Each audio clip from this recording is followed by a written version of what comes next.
Welcome to Backwards on Purpose. This is a program where I attempt to expose the horrendous record of a federal agency that's rated, get this, 432nd out of 432. The very same people who are responsible for over 160,000 people at 120 locations. I hope you'll find this program to be a real eye-opener, even for those of us who have been there. So stay with me for the next half hour. I'm your host, the one they call the old guy. So let's get started. It's an exciting week. Plenty to talk about.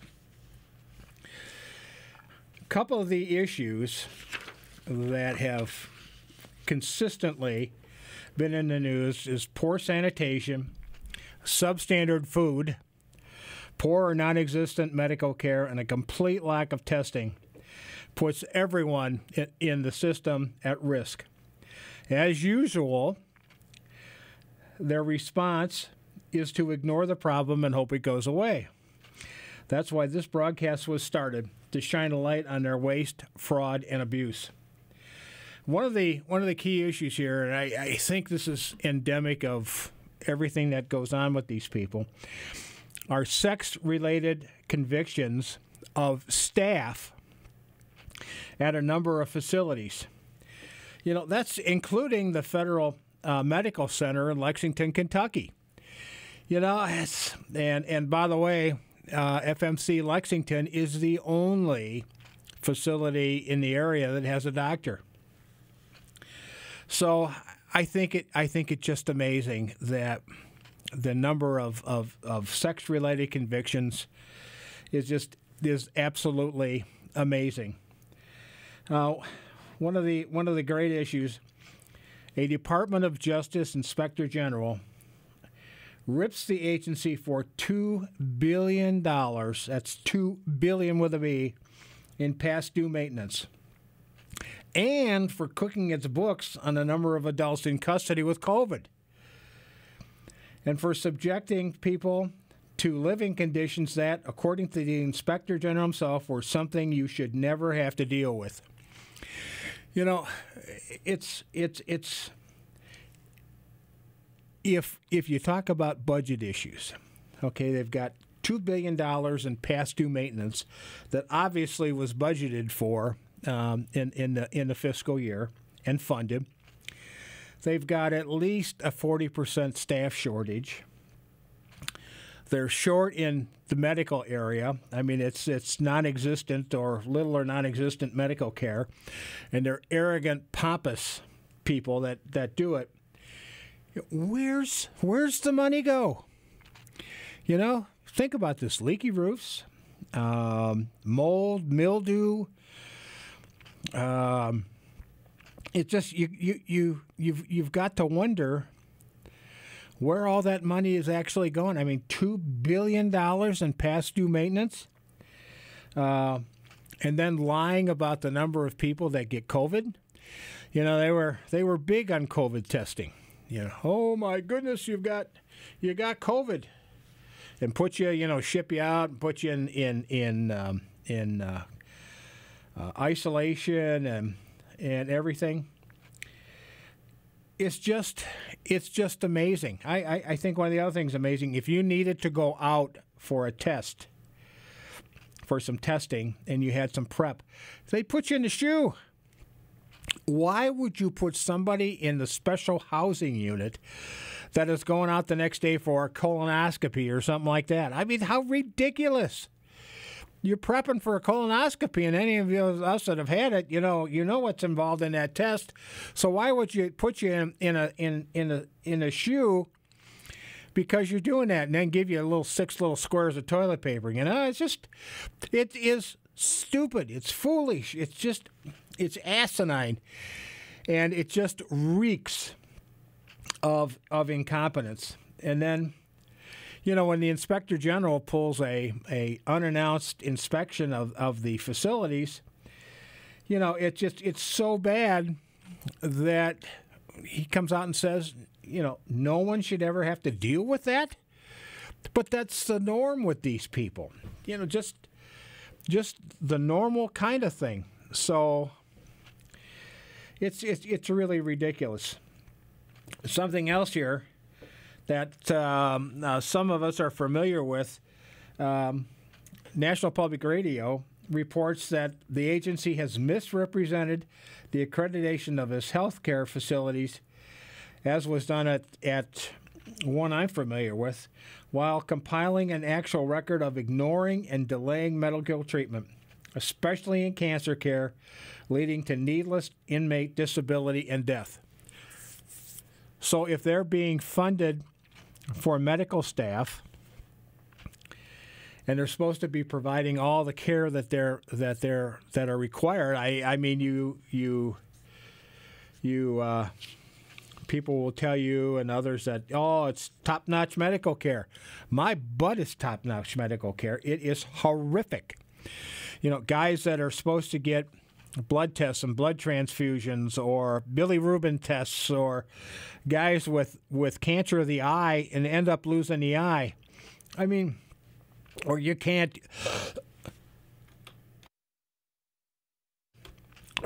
get a prostate cancer test because you've got active prostate cancer.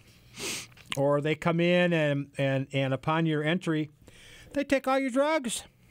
And then give you other stuff and not some. And, well, that's what we got, so you have to take it or leave it. Who are they to decide and overrule a prescribing physician? I mean, I ask you, how is that okay? In what world or what dimension is that okay? You know, and it is absolutely unacceptable, and yet it's the norm. And I guess that's why I do this broadcast, is because you got to shine a light on this stuff. You got to shine a light on these people who just, you know, I mean, their attitude is, so sue me. You know, by the time it gets through the courts, you know, oh, well, you know, and I don't have to pay out of pocket. It brings me up to a story I read in the paper that a county commissioner in Trumbull County here in Ohio was arrested and removed from a county commissioner's meeting on some grounds of disrupting it or something like that. I mean, they actually handcuffed this person and escorted them out of the meeting. Well, this person filed a civil rights lawsuit in federal district court, and the sheriff, the deputies, the county commissioners, anyone that was involved in this thing is personally liable. And you know, when it becomes personal, then it starts to make a difference. Because I think a lot of these people figure, well, you know, it's not going to make a difference. You know, it doesn't come out of my pocket, so I don't care. And that's a horrible attitude, because they're responsible for your health and your welfare and your safety, and they could care less. And I'm proud of the Trumbull County Commissioner that filed that suit and made it personal. So those people are personally liable, and it's the only way this is going to start making a difference. You know, about a year and a half ago, the agency hired a new director, a lady by the name of Peters, who came from Oregon with a background in prisons. You know, and until that underlying layer of, or two or three of bureaucrats are removed from that staff, she's going to get absolutely nowhere. This whole system is entrenched with people who get promoted for screwing up, who are incompetent, incapable. You've got people who like to be voyeurs. You know, they like to watch guys on the toilet. Seriously, they like to watch guys in the toilet.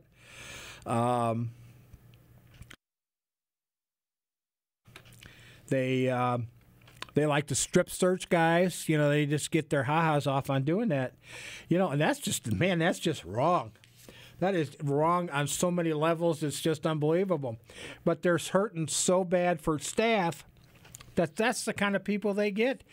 It's like they don't even do any kind of psychological profile on those people. And that's just ridiculous. Just to hire people that are like that, I'm sure that would come out in some kind of psychological testing.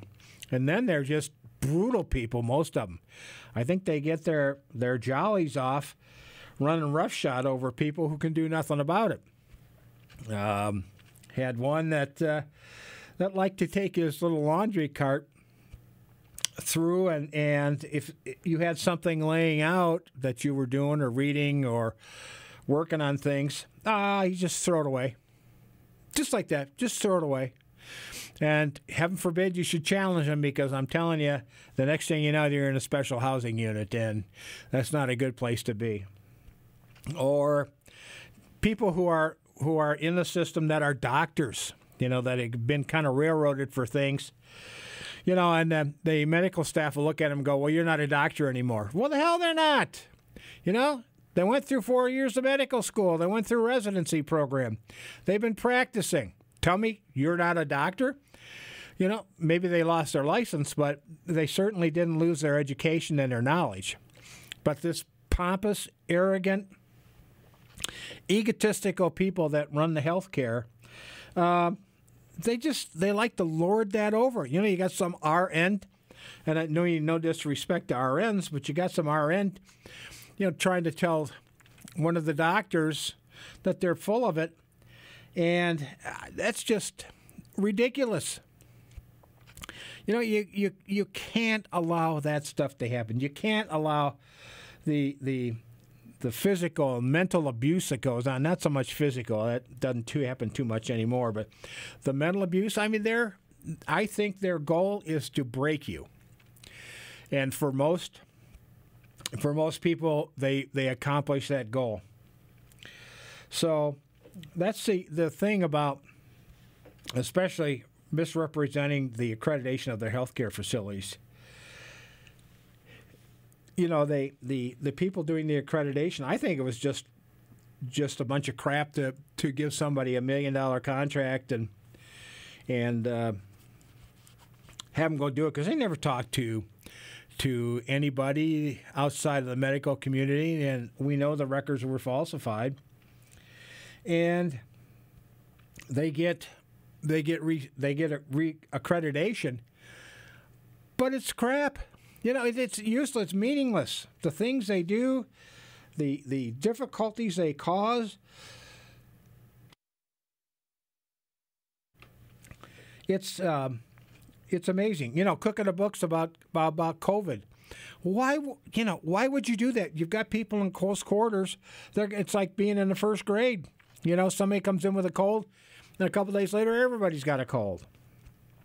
The same thing holds true.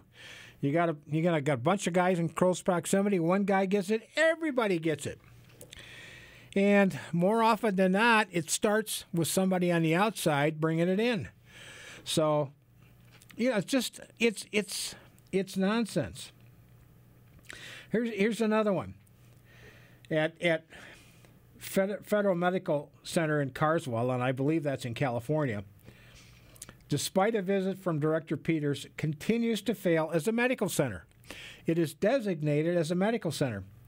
Mrs. Peters actually sat and spoke to people and others while they were at work and asked about medical issues, and had one employee here write their names down and said that she was going to see to it that their medical issues were resolved. You know what? Nothing happened. Absolutely nothing. People at Carswell have masses and that need to be tended to, and that they're treating with laxatives, or they need a CT scan, and it was clear the mass is still there and hasn't been investigated further, but they let it go. And I think the situation at women's prisons is especially bad. and they're not giving mammograms. They're not doing the things they need to do. They're not treating cancer. I mean, let a guy lose an eye because you didn't send him to the medical center, which is a couple of miles away. What? You know, the guy's got cancer. Sure as hell doesn't want to lose an eye. Or the guy's got a blood disease that he needs transfusions every couple of weeks. No, I can't do that. And if you bug them, well, then, you know, they just ignore you. Or dental care. You know, they'll pull teeth. You know, they take you for a dental exam, and all they do is count the teeth. All they do is count your teeth. And then if you need anything, or if you've need a filling or anything else, no, they can't do that. Or if you've got a partial, you can't do that. And if you request to see a dentist or need to see a dentist, it's months and months and months of waiting. By that time, you've lost a tooth. It hurts like hell, and there's nothing you can do about it. So the medical care is ridiculous, and drug usage is awful. They take away people's medications that work and give medications that don't work, which is clearly abuse. They waste money. I think I don't know what they're doing with the books, but you got to wonder where all the money goes. I mean, $2 billion in repairs. You know, well, we won't repair the roof. When it leaks through, we'll just replace the drywall until it rains again. But we don't get rid of the black mold. We don't get rid of things that are so critically important. But we'll make it look pretty. So in case the boss walks through, you know, oh yeah, look at that, the ceiling's pretty, and you know, he didn't see you with buckets and squeegees, you know, picking up the water that comes pouring through the roof. It's just amazing. And the like I say, the physical abuse from lack of medical treatment, the mental abuse from a lack of mental health resources. You know, you've got, if you have a situation, you know, I think the only time they care is if they think you're going to harm yourself and they call you out. Oh, you're going to hurt yourself? No. Okay, well, I'll go back. Instead of delving into some of the issues that are particularly important to them, to people, because they don't have the staff. They can't do it, you know? And so there's no way to treat people. So you're getting hosed on the medical side. You're getting hosed on the mental health side in a system that is determined to screw you around, jack you around, and not do anything for you. So it's a self-perpetuating system. I think I've told this story before. In an orientation center, the boss said that he'd never approved a compassionate release application since he'd been appointed the head of the facility. If you read, those of us who are into it, if you read the things coming from the Sentencing Commission or coming from the Senate, you know that those issues are first and foremost. Those issues of first step credits, getting it right, with an agency that spent 5 years screwing around, still hadn't got it right. You know, that are important issues for the people involved.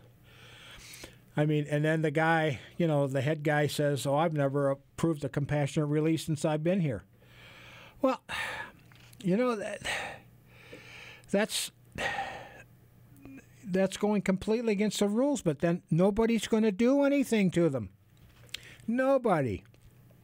And by the time it works through that bureaucracy, most of whom have been there long enough that are responsible for this horrible set of circumstances, you're not going to get anywhere. You know, it's like filling out a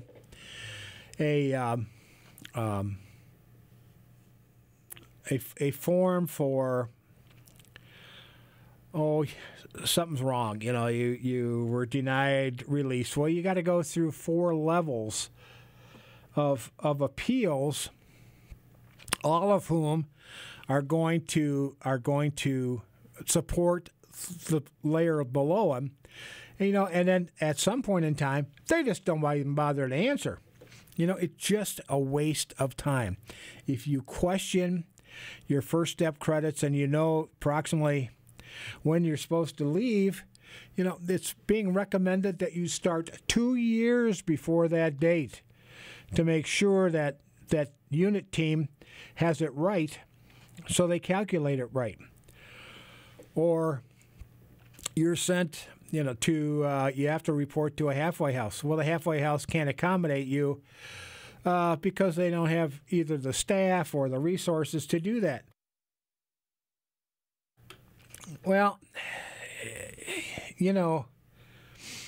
that's a pretty lame excuse.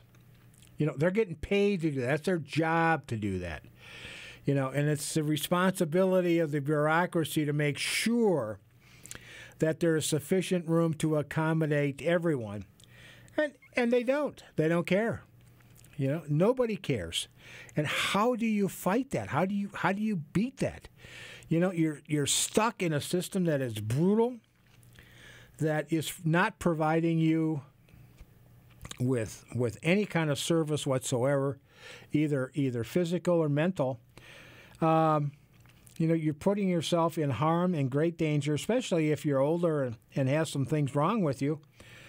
You're just, and then there's no doctors, so you have an RN or a nurse practitioner that is way overworked because they're short-staffed. And I would think that nobody wants to work in that environment. I mean, that's kind of there because they have to be there. That's the only place they get a job, so the real quality ones are in private practice. And these are the people that are left. They're abusive, they're condescending, they ignore you, ignore your problems. Well, I'll let you see your what they call them, your provider, which is nothing more than a nurse practitioner, but it might be 2 or 3 weeks. I in the middle of the night, I remember I had to get up to use the restroom, and my knee collapsed, and I fell, scraped the hell out of my arm and banged my head, and did a pretty good job on myself. So the next day, I went to sick call. They X-rayed my arm to make sure it wasn't broken, but I hit my head on the concrete floor. Well, I was covered with linoleum, but the concrete floor. They never put me in concussion protocol. Or poor Steve, I won't use any last names, but poor Steve passed out a couple of times. I don't know why. Hit his head, cut himself up. They took him to the hospital, brought him back. By the time they got him back, they lost his shoes. They never put him in concussion protocol and said, well, have somebody else go to the commissary for you because we don't want you falling there again. How stupid is that? Just who does that? What kind of people do that? Even if you're understaffed, even if you're, where's the compassion? Where's the respect?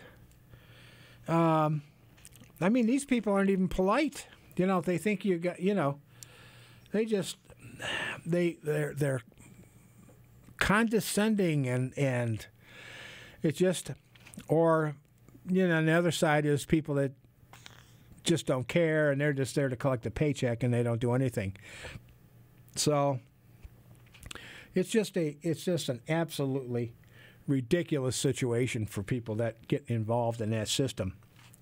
And a lot of people in that system, believe me, are there because they were railroaded. But not being able to calculate first step credits, go hire a 10-year-old computer genius and have them write an algorithm for you so you can figure it out.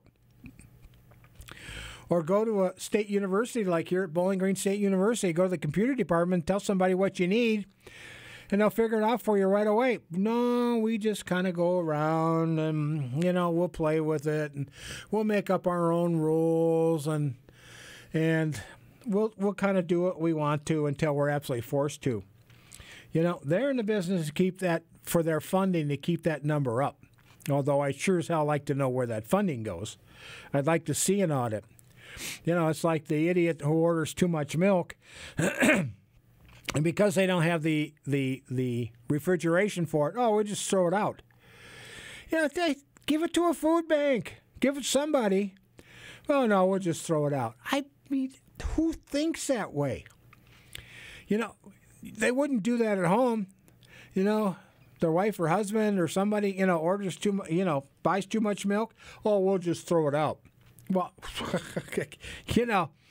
in real life, that just doesn't happen. It's a horrible system, and I think between the health care, between the mental health care, between the maintenance issues that need to be done. I mean, you've got a captive audience. I'm sure there's a few roofers in that business, and they can pay them $1 an hour, which is just top wage, to go up, tear the old roof up, put a new one on, put new tar paper down. You got a plumbing issue. You've got guys that are plumbers. You're short-staffed in the medical area. You've got doctors who can assist the RNs and nurse practitioners in getting guys taken care of. It could be a self-supporting system of guys that are, working on their craft, working on their trade, who kind of are on an honor system. They can go out and do some things. No, we can't do that. We got to have two incompetent idiots doing the construction crew, and they maybe show up a couple times a week. Can you imagine that? Oh, well, we can't, stay in because, the guy just didn't show up, or, there's no laundry today because the guy just didn't show up. I mean, no wonder they can't get people. And the ones they get, I seriously wonder if they passed any kind of psychological test. I mean, I can't imagine that. They're so desperate that they've just hired almost anybody off the street, and it's just ridiculous, and it's just a shame. So, one of the things I came up with, that after the abuse, both mental and physical, that we all suffered at the hands of the officials, I say let's treat each other, our families, our friends, and our friends with a little CPR, and that is be considerate, be polite, and be respectful of one another. It took me a long time to figure that out. I kind of wandered into my own little self-imposed hell and was almost physically uncaring. And it's time for all of us to remember, especially with our spouses and children, is to be considerate, be polite, and be respectful of one another. Well, I'm coming up on the end of my time here, and I must thank WBGU 88.1 FM for allowing me to express my views on their station. This is a wonderful opportunity for me, and I hope I haven't bored everyone with my stories and tales and things but I assure you that everything I'm telling you is absolutely true. And I want to mention that should you have any questions or comments, please feel free to contact me at backwards@myyahoo.com. That's backwards@myyahoo.com. And that's for everybody except Kenny Jackson. So actually, it's kind of a joke because I talked about starting a podcast, and he said he was going to call and harass me. So, no, Kenny, you can't call and harass me, and you can't harass me on email. So Actually, he's a very good guy. So, thank you for listening to me. Once again, let me ramble. If you've got any thoughts, any suggestions, or a topic that you think I should come across, then give me a shout out at backwards@myyahoo.com, and we'll go from there. And hopefully, sometime next week, that the podcast will be up on one of the channels, so that if you miss me here, or you've got somebody that you think should listen to it, I'll be able to put that link out so that we can go from there. Once again, thanks for listening, and this is the old guy signing off.